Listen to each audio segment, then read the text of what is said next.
à tous au sommaire de Kobogo Sport de ce samedi 6 juillet de l'an 2024. Nous parlerons football et dans la rubrique sport actu local. Des tournois de proximité sur place ici à Parakou. Ces tournois ont démarré, les tournois de grandes vacances. Et nous allons nous intéresser au tournoi qui se déroule sur le terrain de Gano. C'est la Super League édition 2024. Dans la rubrique sport actu national, nous ferons un zoom sur notre international arbitre béninois, Louis Hunyadande, qui était à la dernière Coupe d'Afrique des Nations remportée par la Côte d'Ivoire, la Coupe d'Afrique des Nations qui a eu lieu bien évidemment en Côte d'Ivoire. Et Louis Hunyadande, il a arbitré des matchs là en Côte d'Ivoire, en terre ivoirienne. Dans la rubrique sport actu international, nous parlerons du tirage au sort des éliminatoires de la Coupe d'Afrique des Nations 2025. Le Bénin est logé dans le groupe D avec le Nigeria. Nous parlerons également dans cette rubrique sport actu international de l'Euro 2024 avec les rencontres des quarts de finale, des rencontres très alléchantes. Nous allons faire également un passage du côté des États-Unis pour parler de la Copa América avec l'Argentine de Lionel Messi et le Brésil de Vinicius Junior qui est suspendu pour les quarts de finale. Amis sportifs, voilà la champagne de cette émission, destination 26 minutes.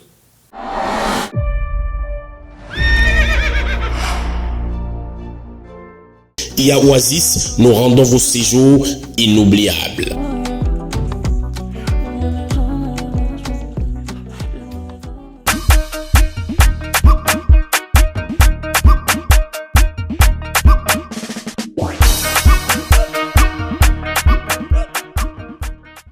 Mesdames, Messieurs, à nouveau, bonjour. La première rubrique de cette émission, c'est Sport Actu Local.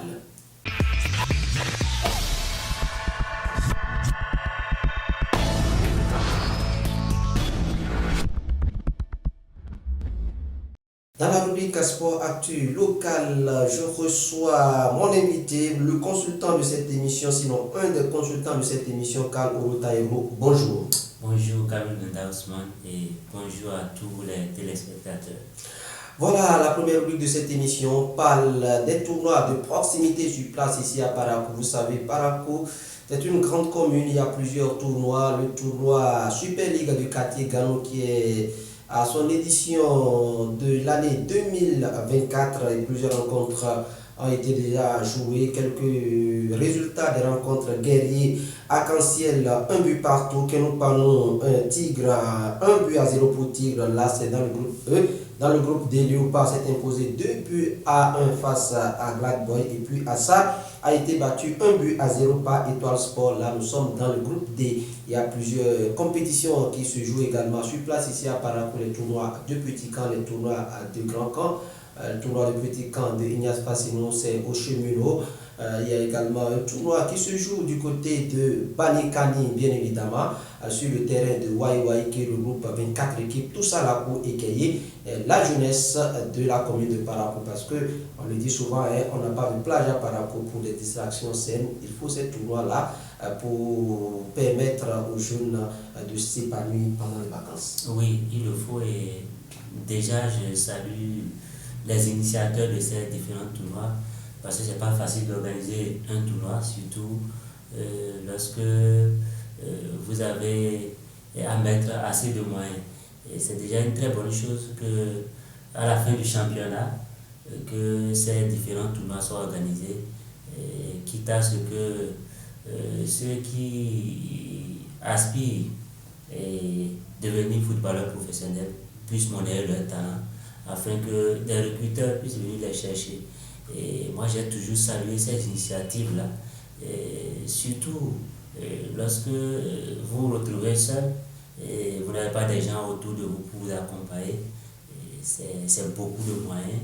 Et je salue au passage l'initiateur du tournoi de Ganou. Je ne peux pas compter le nombre d'éditions parce que j'ai eu la chance d'aller souvent suivre ces différents matchs-là. Et jusqu'en finale, je voulais nommer M. Chaïm Maman Ibrahim qui accompagne cette jeunesse-là. Et à côté de Chaïm Maman qui accompagne cette jeunesse, il y a également le sécu du quartier Gano. Et il y a cette jeunesse-là qui se met toujours derrière ces grands-là pour de l'organisation, les jeunes du quartier Gamou, le chargé de communication du comité d'organisation, Tamimou qui était sur ce plateau le samedi dernier. Voilà, donc voilà tout ce beau monde-là qui accompagne cette jeunesse-là et qui ne demande rien d'autre que d'aller monnayer leur talent sur ces différents terrains-là. Vous avez cité beaucoup d'autres tournois, à savoir celui de cheminot et bien d'autres. Et voilà de belles initiatives. Et pour moi, c'est déjà très bon d'occuper ces jeunes-là. Et l'autre chose aussi, c'est de pouvoir tirer à la fin de ces différents tournois-là et les meilleurs pour pouvoir étoffer les équipes qui sont dans la Super League Pro. Voilà, amis sportifs, on fait place à présent à la deuxième rubrique de cette émission, c'est Sport Actu National.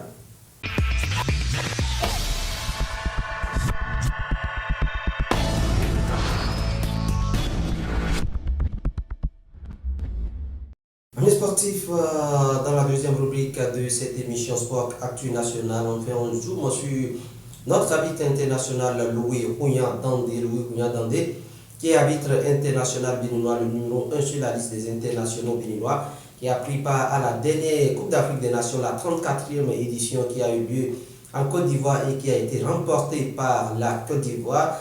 Alors, Taïro, Louis Houyan Dandé, c'est quelqu'un que vous connaissez très bien, que vous avez côtoyé sur place ici à Parakou. Il a commencé l'arbitrage comme ça, sur le tas, mais il a eu de la passion pour ce métier-là, au-delà de son métier de douanier, de formation. Il a fait le sujet Hubert Maga ici à Parakou. Il a gravé les échelons. Aujourd'hui, Louis Houyan Dandé fait la fierté du Bénin jusqu'à aller à la Coupe d'Afrique des Nations. Mis à part la Coupe d'Afrique des Nations, il a fait plusieurs compétitions, les éliminatoires, le CHAN, tout et tout, mais le CRAL, c'est la Coupe d'Afrique des Nations senior. Il me disait, quand on causait des fois, il dit l'ambition, c'est de hisser haut l'étendard du Bénin, comme ce fut le cas de Bonaventure Kofi Koudia. Le tout ne suffit pas d'aller, de faire les éliminatoires du CHAN, de faire les éliminatoires de la CAN U20 ou U23, mais c'est d'aller à la Coupe d'Afrique des Nations senior, et il y était du côté de la Côte d'Ivoire. Oui, je crois que c'est quelqu'un qu'il faut féliciter pour son courage surtout, pour sa détermination, pour son envie de bien faire. Et je dis que c'est quelqu'un que j'ai vraiment côtoyé, comme vous l'avez dit, que j'ai connu depuis qu'il était encore sur les bancs. Il a commencé petitement. Aujourd'hui, il a rêvé être un arbitre international.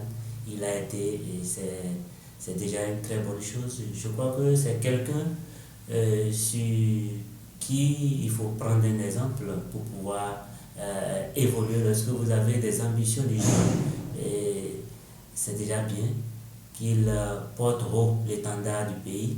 Après Bonaventure Kofi Koudia, on est resté un peu sans un international qui a aussi hébergé. Je ne sais pas qu'il n'y a pas des internationaux, il y en a. Mais lui particulièrement, il a tiré son. Il y a des internationaux, bien évidemment, Rafik Gali. Il y a également Mohamed Issa qui est également international. Il y a Bassadin également. Bassadin qui est international, néo-international, parce qu'il est monté sur la liste il n'y a pas longtemps. Bassadin, qu'on salue également au passage. Voilà, c'est déjà une très bonne chose que nous ayons des internationaux du genre. Et n'oubliez pas qu'il y a peut-être de ces jeunes-là qui aussi ont des ambitions. Et il va falloir qu'ils s'inspirent de ces devanciers-là qui sont en train de faire la fierté du pays et pour pouvoir évoluer dans ce domaine. Et qui pour moi n'est pas toujours facile parce que lorsque vous n'arrivez pas à contrôler un match, c'est que vous passez à côté du match et on sait ce qui s'ensuit. Bravo à lui particulièrement et bravo aux autres aussi qui sont en train de monter petitement et qui font la fierté du pays. À la Coupe d'Afrique des Nations, Louis Houyan Dandé a fait pratiquement 4 apparitions.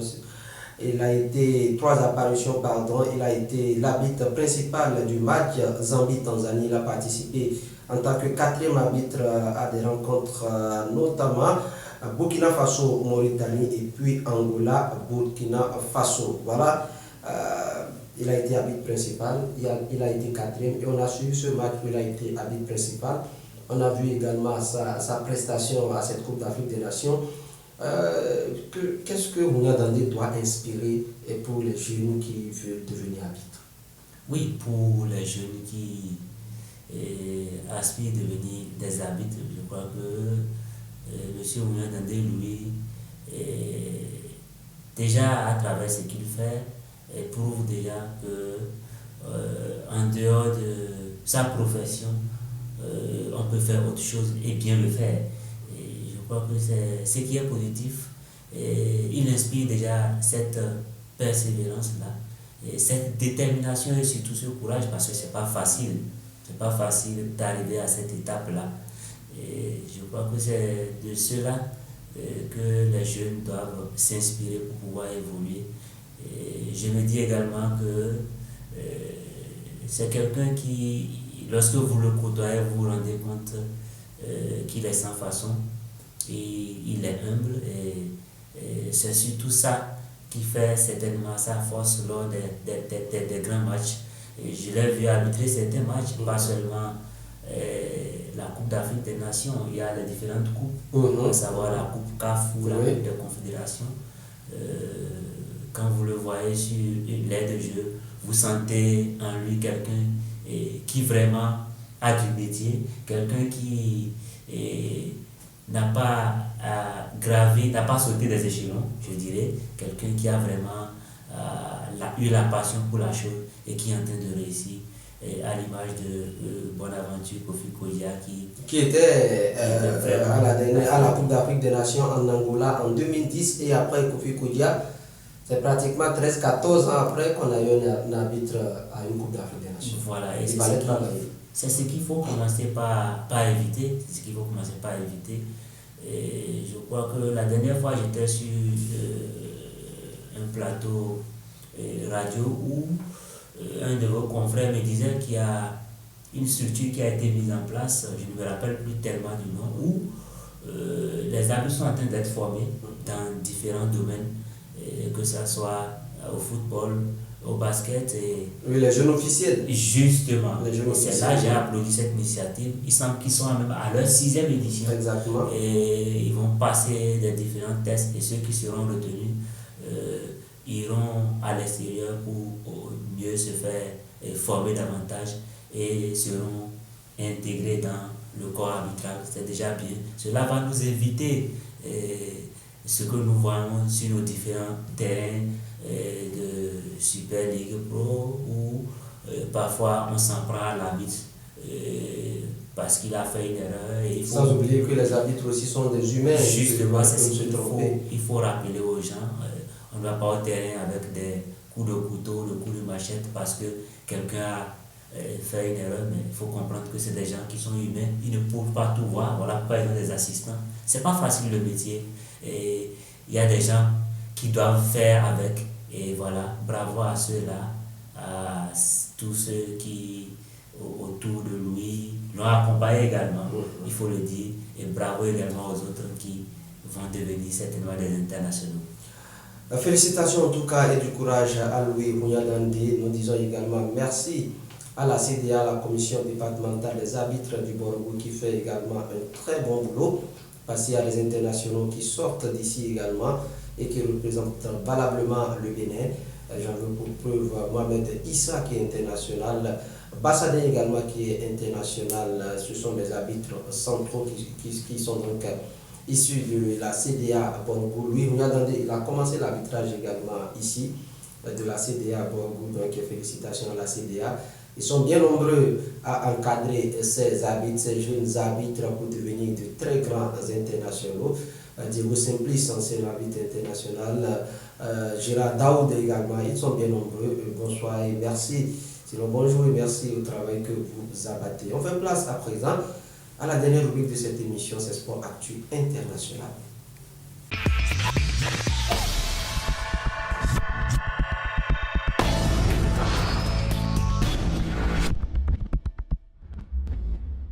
Dans la rubrique Sport Actu International, on parle du tirage au sort des éliminatoires de la Coupe d'Afrique des Nations Maroc 2025. Le Bénin est logé dans la poule D avec le Nigeria, le Rwanda et puis la Libye. On retrouve toujours et toujours le Nigeria. Oui, toujours le Nigeria et c'est vrai que c'est le grand voisin de l'Est, certes, mais aujourd'hui on est déjà habitué à jouer avec cette équipe-là.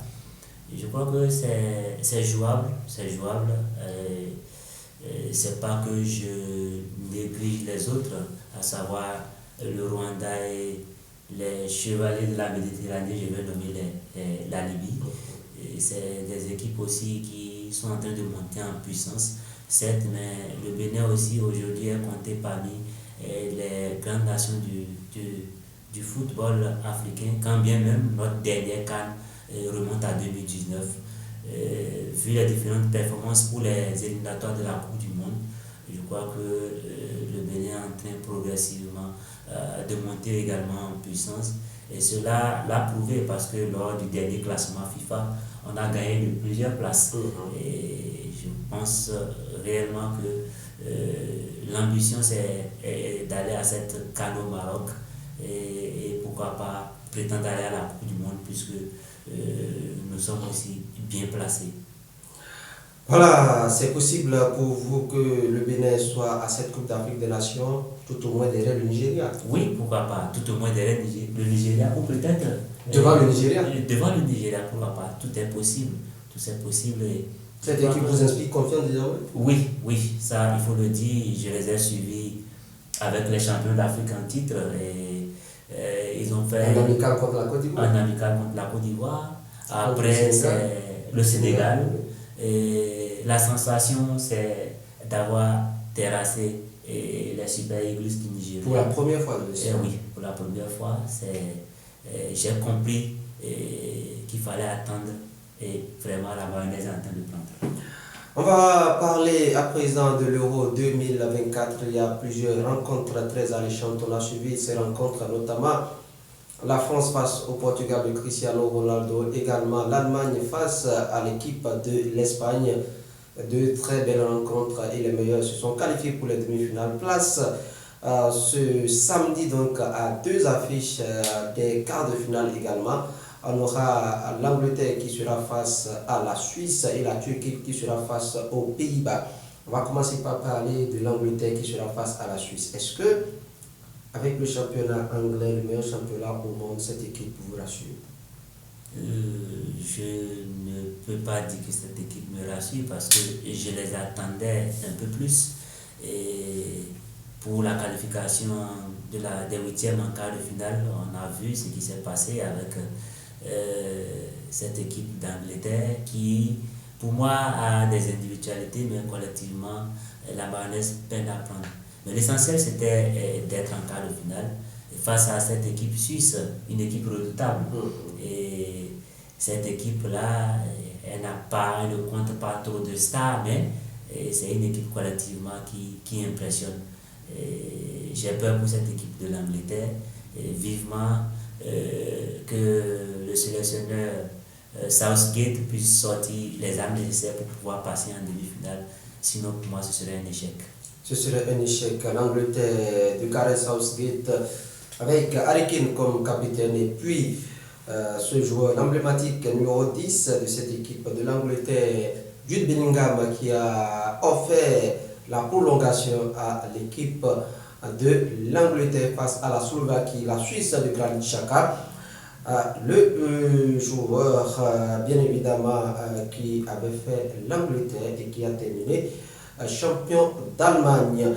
Les Pays-Bas seront face à la Turquie. Voilà la Turquie qui est en train de nous surprendre, qui sera face à cette équipe des Pays-Bas. Oui, voilà la grande surprise de cet euro, c'est la Turquie qui s'est hissée en quart de finale. Et je crois qu'à ce niveau, c'est une surprise, mais une surprise agréable. Cette équipe turque-là, c'est des gens qui sont vraiment des combattants sur le terrain.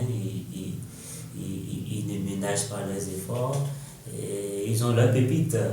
Je vais nommer Adam Müller Et malgré son jeune âge, il est en train de montrer qu'il avait du talent. Et je crois qu'à ce niveau, ce sera un très beau match également. Face à cette équipe des Pays-Bas qui également ne m'a pas tellement convaincu. Mais l'essentiel, c'est d'être passé des huitièmes de finale au quart de finale.